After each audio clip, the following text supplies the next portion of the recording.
শুভেচ্ছা,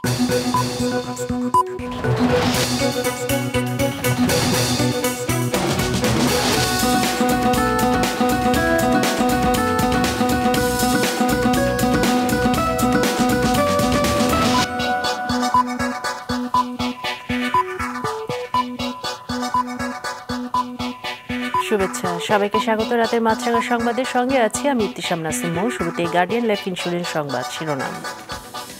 তীব্র গ্যাস সংকট সহ নানা আইনি জটিলতায় চরমভাবে ক্ষতিগ্রস্ত হচ্ছে দেশের টেক্সটাইল খাত। পরিস্থিতি ক্রমেই খারাপ হচ্ছে বলছেন এই খাতে ব্যবসায়ীরা। অনেক কারখানা মালিক জেলে থাকায় শ্রমিকদের পাওনা পরিশোধে দেখা দিয়েছে অনিয়ম, চলছে ছাঁটাই। বিটিএমএ বলছে এভাবে চললে ভবিষ্যতে টিকে থাকা কঠিন হবে। খাগড়াছড়িতে যুগ্ম ছাত্র জনতা ফ্রন্টের ডাকে অনির্দিষ্টকালের অবরোধ কর্মসূচি চলছে। জেলার ২ উপজেলার বিভিন্ন সড়ক এবং গুরুত্বপূর্ণ স্থানগুলোতে সতর্ক অবস্থানে রয়েছে পুলিশ ও সেনা সদস্যরা। পাহাড়ে অশান্তির জন্য প্রতিবেশী ভারত ও পতিত ফ্যাসিস্টদের ইন্ধন থাকার অভিযোগ করেছেন স্বরাষ্ট্র উপদেষ্টা।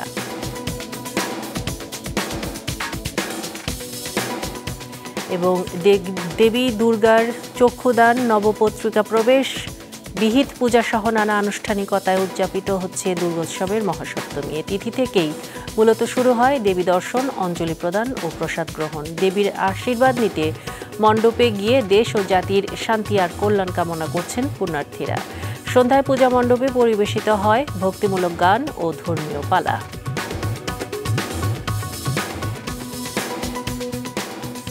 শুনছিলেন শিরোনাম, এবার বিস্তারিত। গ্যাস সংকট সহ নানা আইনি জটিলতায় চরমভাবে ক্ষতিগ্রস্ত হচ্ছে দেশের টেক্সটাইল খাত। এতে উৎপাদন ব্যাহত হচ্ছে, বেকার হচ্ছেন শ্রমিকরা, বন্ধ হওয়ার পথে অনেক কারখানা। ফলে ঝুঁকিতে রপ্তানি আয়ের অন্যতম বড় এ খাতটি। মীর মঞ্জুরুলের ছবিতে জাহেদ সালিমের রিপোর্ট। শ্রমিকদের কারোরই দম ফেলার সময় নেই, চলছে সুতা উৎপাদনের কাজ। নির্দিষ্ট সময়ে চাহিদা অনুযায়ী বিভিন্ন জায়গায় পৌঁছাতে হবে তৈরি সুতা।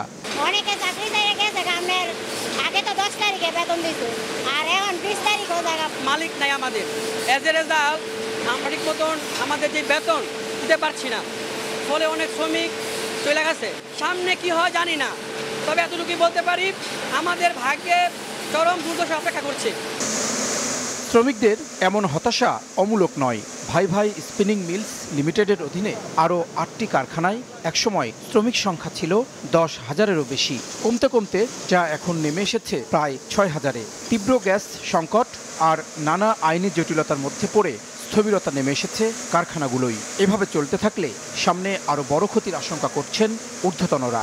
শ্রমিক সংকট, দ্বিতীয়ত জ্বালানি সংকট, দ্যাটস মিনস আপনার gas pressure low gas pressure থাকার কারণে অনলি শুক্রবার আমরা ফুললি চালাইতে পারি। শুক্রবার প্রেশার ভালো থাকে, শনিবার হাফ বেলা পর্যন্ত চলে, তারপর গ্যাস প্রেশারের কারণে জেনারেটরগুলো বন্ধ হয়ে যায়। থার্ড, আমাদের আরেকটা অপশন আছে আরইবি। যখন আমরা জেনারেটর ফেলিওর হয় তখন আরইবি দিয়ে চালাই। আরইবিও লোডশেডিংয়ের কারণে আমরা প্রোডাকশন দিতে পারতেছি না। যেই জায়গায় আমার 100% প্রোডাকশন হওয়ার কথা বা 95%, ওই জায়গায় 65% বা 50% প্রোডাকশন হচ্ছে। আমাদের কিছু রকটন আগে ছিল বিদায় আমরা এখনও মার্কেটে চলতেছি। যদি দীর্ঘদিন এইরকম মালিকের অনুপস্থিতি থাকে তাহলে আমাদের ফ্যাক্টরি চালানো টাফ হয়ে যাবে। এই কারখানার মতোই নারায়ণগঞ্জের ২৫০০ এলাকার অনেক প্রতিষ্ঠানই বিপর্যয়ের মুখে। লতিফা ইন্ডাস্ট্রিজের নতুন কারখানার জন্য সমস্ত অবকাঠামো তৈরি এবং প্রয়োজনীয় মালামাল বিদেশ থেকে আনা হলেও তা স্থাপন করা যায়নি। গেল ৬ মাস ধরে বন্ধ সবকিছু। সময় যাবে, রাস্ট পড়বে, মেশিন মানে একটা আয়ু কমবে, একটা বেলু কমে যেতে পারে, পারফরমেন্স কমে যেতে পারে। এই জন্য তাড়াতাড়ি বসাতে পারলে ভালো হয়। জানুয়ারি ফেব্রুয়ারি মাস থেকে আমাদের কাজ বন্ধ হয়ে গেছে, সার্জারি যাওয়ার পর থেকে। এখন আমাদের কাজ টোটালি বন্ধ হয়েছে। এইদিকে আমাদের মালামালগুলো আমাদের নষ্ট হয়ে যাচ্ছে। টেক্সটাইল খাতের সংগঠন Bangladesh textile mills association BTMA বলছে, বন্ডেড পণ্যের অপব্যবহার রোধ সহ অন্যান্য সমস্যার সমাধান করা না গেলে ভবিষ্যতে টিকে থাকা কঠিন হবে। এখন যেভাবে চলছে, যদি এভাবে চলে 2028-এর ভিতরে আমাদের এই শিল্প এই যে 22 বিলিয়ন, পরে কিন্তু আর $1 বিলিয়ন বিএমআরই করার জন্য আনা আছে, কিন্তু গ্যাসের জন্য চালু করতে পারে নাই। ধরুন 23 বিলিয়ন ইনভেস্টমেন্ট আছে। 23 বিলিয়নের ভিতরে কিন্তু মনে করেন 16 বিলিয়নই হলো ব্যাংকের টাকা। এই ইন্ডাস্ট্রিটা অচল হয়ে যাবে। কত পার্সেন্ট ফ্যাক্টরি আপনি বলেন তো যে আপনার বেতন দিতে পারে না? ম্যাক্সিমাম 5%। এই জন্য সবগুলিকে ভাঙতে হবে। আপনি বেতন দিতে পারেন নাই, আমি বেতন দিছি, আপনারটা ভাঙছে, আমারটা ভাঙছে, এটা কি কোনো দেশে আছে আইন? রপ্তানিমুখী তৈরি পোশাক খাতের সবচেয়ে গুরুত্বপূর্ণ উপাদানই সুতা। নানামুখী সংকটে থাকা এই খাতকে স্থিতিশীল করতে সবার সহযোগিতা প্রয়োজন। তা না হলে সংকট কাটবে না বলে বলছেন সংশ্লিষ্টরা। জাহিদ সেলিম, মাছরাঙা সংবাদ, ঢাকা। কিশোরী ধর্ষণের সঙ্গে জড়িতদের বিচার ১৪৪ ধারা তুলে নেওয়া সহ নতুন ৮ দফা দাবিতে ৩ পার্বত্য জেলাতে অনির্দিষ্টকালের অবরোধ রেখেছে যুগ্ম ছাত্র জনতা ফ্রন্ট। তবে খাগড়াছড়ির বাইরে এর তেমন প্রভাব পড়েনি। নতুন করে সহিংসতা না হলেও পরিস্থিতি এখনও থমথমে। খাগড়াছড়ি, রাঙামাটি ও বান্দরবান জেলা রিপোর্টারদের পাঠানো তথ্য ও ছবি নিয়ে দেখুন ডেস্ক রিপোর্ট। খাগড়াছড়িতে তৃতীয় দিনের মতো চলছে যুগ্ম ছাত্র জনতা ফ্রন্টের ডাকা অনির্দিষ্টকালের অবরোধ কর্মসূচি। নতুন করে কোনো সহিংসতা না হলেও এখনও থমথমে অবস্থা বিরাজ করছে পুরো জেলায়। এদিকে আটকে থাকা পর্যটক ও সহিংসতায় নিহতদের সৎকার কাজের সুবিধার্থে দুপুর ১২টা থেকে ঢাকা খাগড়াছড়ি এবং চট্টগ্রাম খাগড়াছড়ি মহাসড়কে সড়ক অবরোধ কর্মসূচি শিথিল করেছে যুগ্ম ছাত্র জনতা। এতে সেনাবাহিনীর প্রহরায় প্রায় ৫ শতাধিক পর্যটক ও সাধারণ মানুষ খাগড়াছড়ি ছেড়ে যায়। আজকে সেনাবাহিনী এবং এখানের প্রশাসনের সহযোগিতায় স্কট দিয়ে আমাদের ঢাকার পথে ঢাকা থেকে আসছিলাম ইগল গাড়ি নিয়ে। এখানে 2 রাত 2 দিন অবরোধের কারণে পড়েছিলাম। আর্মির প্রটোকলে এখন আমরা ঢাকা যাওয়ার চিন্তা ভাবনা আছে। সেনাবাহিনীর মাধ্যমে আমরা খাগড়াছড়ি থেকে ঢাকা যেতেছি। মনে করেন যে স্কট দিয়ে গাড়িগুলো ঢাকা যাবে, এই রামগড়তলাকে নিয়ে যাবে। আমরা অনেক খুশি আছি এই গাড়িগুলো স্কট দিয়ে চালানোর কারণে।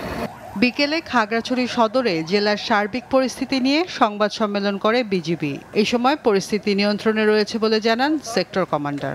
পাহাড়ি বাঙালিদের মধ্যে যে সংঘাত, এটা আমরা অনেকাংশে প্রতিহত করতে সমর্থ হই। তো এই ধারাবাহিকতায় আমাদের বিজিবি কার্যক্রম অব্যাহত রয়েছে। এই কারণে সার্বিক পরিস্থিতি এখনও নিয়ন্ত্রণে আমাদের রয়েছে। ৮ দফা দাবিতে যুগ্ম ছাত্র জনতার ডাকা অনির্দিষ্টকালের অবরোধ কর্মসূচিতে অন্তর্ভুক্ত করা হয়েছে বান্দরবান ও রাঙামাটি পার্বত্য জেলাকেও। প্রথম দিনে রাঙামাটি চট্টগ্রাম সড়কে যান চলাচল স্বাভাবিক থাকলেও রাঙামাটি খাগড়াছড়ি ও রাঙামাটি বান্দরবান সড়কে যান চলাচল বন্ধ রয়েছে। তবে বান্দরবানে অবরোধে তেমন কোনো প্রভাব পড়েনি, স্বাভাবিক রয়েছে সব ধরনের যান চলাচল। অপ্রীতিকর পরিস্থিতি এড়াতে 3 পার্বত্য জেলায় আইন শৃঙ্খলা রক্ষা বাহিনীর টহল জোরদার করা হয়েছে।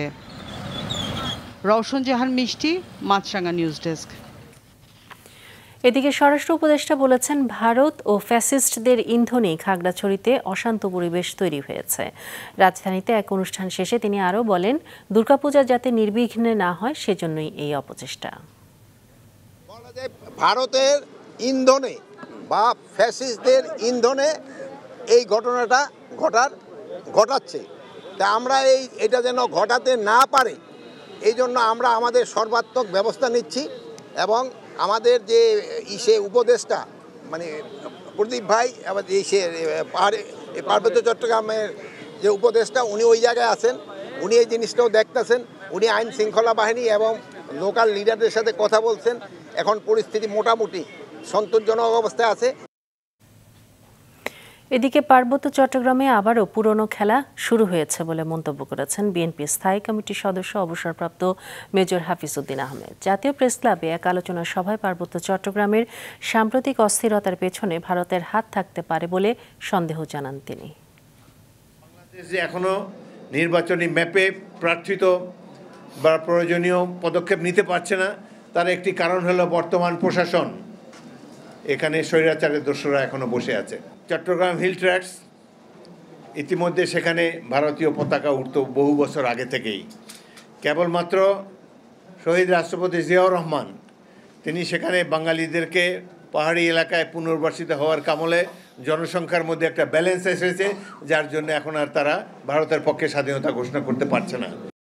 ধর্মীয় নানা আনুষ্ঠানিকতা, দেবীর পূজা ও ভক্তদের উৎসাহ উদ্দীপনায় উদযাপিত হচ্ছে শারদীয় দুর্গোৎসবের মহাসপ্তমী। নুরুন নাহার উইলি রিপোর্টে বিস্তারিত। মহাসপ্তমীর সকালে প্রথমে নবপত্রিকা স্থাপন করা হয়। নবপত্রিকা শব্দের অর্থ 9টি গাছের পাতা। 9টি উদ্ভিদকে পাতাসহ একটি কলা গাছের সঙ্গে একাত্র করা হয়। পরে লাল পাড় সাদা শাড়ি জড়িয়ে ঘোমটা দেওয়া বধূর আকার দেওয়া হয়। প্রচলিত ভাষায় নবপত্রিকার নাম কলাবৌ। সকাল 9:58 দেবী দুর্গার চক্ষুদান, নবপত্রিকার প্রবেশ, স্থাপন, সপ্তমাদিক কল্পারম্ভ ও সপ্তমী বিহিত পূজা অনুষ্ঠিত হয়। ত্রিনয়নী দেবীর চক্ষুদান। এ সময় ঢাকের তালে, উলু ও শঙ্খধ্বনিতে উদযাপিত হয় পূজার আনুষ্ঠানিকতা। আজকে সকালে দেবীর মহাস্নান অনুষ্ঠিত হয়েছে এবং দেবীকে আমরা এর আগে বোধনে তাকে আমরা জাগরণের আহ্বান নিবেদন করেছিলাম এবং সেই জাগরণ পরবর্তী সময়ে এখন আজকে চক্ষুরদান অনুষ্ঠিত হয়েছে। চক্ষুরদানটি হচ্ছে আসলে চক্ষুর উন্মিলন, অর্থাৎ ভক্তরা তার কাছে ভক্তি নিবেদন করবেন, তিনি সেটা গ্রহণ করার জন্য তার কাছে আমাদের প্রার্থনা। সপ্তমী তিথি থেকেই মূলত শুরু হয় দেবী দর্শন, অঞ্জলি প্রদান ও প্রসাদ গ্রহণ। দেবীকে এক নজর দেখতে মণ্ডপে মণ্ডপে পুণ্যার্থীদের ভিড় জমে। তাদের চাওয়া দেশ জাতির শান্তি, কল্যাণ আর সমৃদ্ধি। আমাদের দেশের সার্বিক শান্তি কামনা করছি সত্যিকার অর্থে, এটা ছাড়া আসলে আর কিছু চাওয়ার নেই। মায়ের কাছে প্রার্থনা যে আমরা সবাই মিলে যেন খুব ভালো থাকি, মা যেন আবার এই বছর যেরকম আসছে প্রতি বছর যেন এরকম আসে মা দুর্গা। পুরাণ মতে সত্য সুন্দরের পুনঃপ্রতিষ্ঠায় অশুভ শক্তির মহিষাসুর বধে যুদ্ধে নেমেছিলেন দেবী দুর্গা। এই পুণ্যতিথিতে বর্ণিল সাজে ভক্তরা আসছেন দেবীর আশীর্বাদ নিতে। আমাদের দেশে যে অপশক্তি, এই শক্তি যেন তাড়াতাড়ি বিনাশ হয়ে যায়। আজকে আমাদের এই শক্তি পূজাই হচ্ছে। বহু আকাঙ্ক্ষিত একটা দিন, আমরা সারাটা বছর অপেক্ষা করে থাকি এই দিনের জন্য, তো খুব ভালো কাটছে, যেরকম আশা করছি তার থেকে অনেক ভালোই কাটছে। সন্ধ্যায় বিভিন্ন পূজা মণ্ডপে পরিবেশিত হয় ভক্তিমূলক গান, ধর্মীয় পালা, আরতি সহ নানা অনুষ্ঠান। নুরুন নাহারবিলি, মাছরাঙা সংবাদ, ঢাকা। যারা দেশকে অস্থিতিশীল করতে চায় তারা নির্বাচন বিলম্বিত করার ষড়যন্ত্র করছে উল্লেখ করে এ বিষয়ে সবাইকে সচেতন থাকার আহ্বান জানিয়েছেন বিএনপির স্থায়ী কমিটির সদস্য সালাউদ্দিন আহমেদ। রাতে বনানী পূজা মণ্ডপ পরিদর্শনে গিয়ে একথা বলেন তিনি। একটি নির্ধারিত দল আজকে ধর্মের নামে আলাদা রাজনীতিতে বিভাজন সৃষ্টির চেষ্টা করছে, সেটা আমাদের মধ্যে ঐক্য বিনষ্টের প্রচেষ্টা, এবং তারা হয়তো এটাও চেষ্টা করবে যাতে নির্বাচন দীর্ঘায়িত হয়, কমপক্ষে বিলম্বিত হয়। তারা নির্বাচন যদি না হয় তাদের হয়তো বিভিন্নভাবে তাদের ষড়যন্ত্র বাস্তবায়ন হবে। নারী পোশাক শ্রমিকদের মধ্যে প্রাপ্তবয়স্ক হওয়ার আগেই উদ্বেগজনকভাবে বেড়েছে গর্ভধারণের প্রবণতা। 3টি বস্তিতে চালানো গবেষণার ভিত্তিতে আইসিডিডিআরবি বলছে 3 ভাগের 2 ভাগেরও বেশি নারী শ্রমিকের বিয়ে হয় 18 বছর পূর্ণ হওয়ার আগে। 4 ভাগের 1 ভাগ নারী শিকার হন গর্ভপাতের। মাহমুদ কমলের রিপোর্ট। তৈরি পোশাক শিল্পের 15 থেকে 27 বছর বয়সী নারী শ্রমিকদের প্রজনন স্বাস্থ্য নিয়ে 2022 সাল থেকে 2 বছরব্যাপী গবেষণা চালায় আইসিডিডিআরবি। মিরপুর, কড়াইল ও টঙ্গী বস্তির 778 বিবাহিত নারী গার্মেন্টস শ্রমিকের উপর চালানো ওই গবেষণায় উঠে আসে তাদের 2/3 বিয়ে হয়েছে প্রাপ্তবয়স্ক হওয়ার আগে, আর 1 ভাগ করেছেন অনাকাঙ্ক্ষিত গর্ভধারণ। এমনকি 4 ভাগের 1 ভাগ নারী শ্রমিক শিকার হয়েছেন গর্ভপাতের। Early childbearing was common among the female garment workers, and the rate was higher than the national. Rates of unintended pregnancy and abortion among female garment workers was also high. প্রকাশিত গবেষণা প্রতিবেদনে বলা হয়, গবেষণার শুরুতে কর্মক্ষেত্রে মানসিক সহিংসতার শিকার নারী গার্মেন্টস শ্রমিকের সংখ্যা ছিল প্রায় 48 ভাগ। গেল 2 বছরে তা আরও 7 ভাগ বেড়েছে। এছাড়া 1/5 নারী এই সহিংসতার কথা প্রকাশ করেননি। গর্ভধারণের সিদ্ধান্তের ক্ষেত্রে নারীর ভূমিকা আইসিডিডিআরবির গবেষণায় কম দেখা গেলেও এ নিয়ে দ্বিমত জানান কয়েকজন বিশ্লেষক। লাস্ট 15 ইয়ার্স ধরে আমাদের টিএফআর 2.1 থেকে 2.3 এর ভিতরে ভেরি করতেছে। কন্ট্রাসেপটিভ ইউজ রেট 60 প্লাস আছে, আপনার গার্মেন্টস ওয়ার্কারও 60 প্লাস কন্ট্রাসেপটিভ ইউজ আছে। তো আমি খুব ডিসঅ্যাপয়েন্টেড না তো এখানে, যে জিনিস 15 বছর ধরে পারি নাই, ন্যাশনাল পপুলেশনে আপনি গার্মেন্টসদেরকে অনর্থক জোড়াই করে কোনো লাভ নেই। 2 বাচ্চা ওদের হচ্ছে, so what we want 2 children family. তো 2 বাচ্চার যদি বেশি হয় then you can talk about it. গার্মেন্টসের ওয়ার্কারদেরকে নিয়ে কাজ করা হয়েছে, এরকম একটা রিপোর্ট এসছে। আমাদের মাঝখানে করেন, এর থেকে ওর্স পাবেন। শুধু যে একটা আমি সন্তান ধারণ করব কি করব না, আমি কটা বাচ্চা নিব, ফ্যামিলি প্ল্যানিংটা আসলে এইটুকু না। আসলে ফ্যামিলি প্ল্যানিংটা আসলে অনেক ওয়াইডার একটা জিনিস, যেটা সেটা আমার নারী স্বাস্থ্যের বিষয় আছে, অনেক কিছু আছে। গবেষণায় উঠে এসেছে এসব নারীর মধ্যে যারা জন্ম নিয়ন্ত্রণ পদ্ধতি ব্যবহার করেছেন তাদের কিশোর বয়সে গর্ভধারণের ঝুঁকি 47% কম। মাহমুদ কমল, মাছরাঙা সংবাদ, ঢাকা। স্কয়ার ফার্মাসিউটিক্যালসের উদ্যোগে কুমিল্লা মেডিকেল কলেজে অনুষ্ঠিত হয়েছে scientific symposium on endoscopic spine surgery. এতে নিউরোসার্জারির এন্ডোস্কোপিক মেরুদণ্ডের অস্ত্রোপচারের অগ্রগতি বিষয়ে মূল প্রবন্ধ উপস্থাপন করেন ঢাকা মেডিকেল কলেজ হাসপাতালের নিউরোসার্জারি বিভাগের বিশেষজ্ঞ চিকিৎসক অধ্যাপক ডাক্তার জাহিদ রহমান এবং শহীদ সোহরাওয়ার্দী মেডিকেল কলেজ হাসপাতালের নিউরোসার্জারি বিভাগের বিশেষজ্ঞ অধ্যাপক ডাক্তার নুরুজ্জামান খান। তারা বলেন, এ ধরনের আয়োজনে স্কয়ারের ভূমিকা প্রশংসনীয়। তারা স্কয়ার ফার্মার ওষুধের গুণগত মানেরও প্রশংসা করেন। অনুষ্ঠানে কুমিল্লা মেডিকেল কলেজের সার্জারি বিভাগের শিক্ষক ও 2 শতাধিক নিউরো চিকিৎসক অংশ নেন।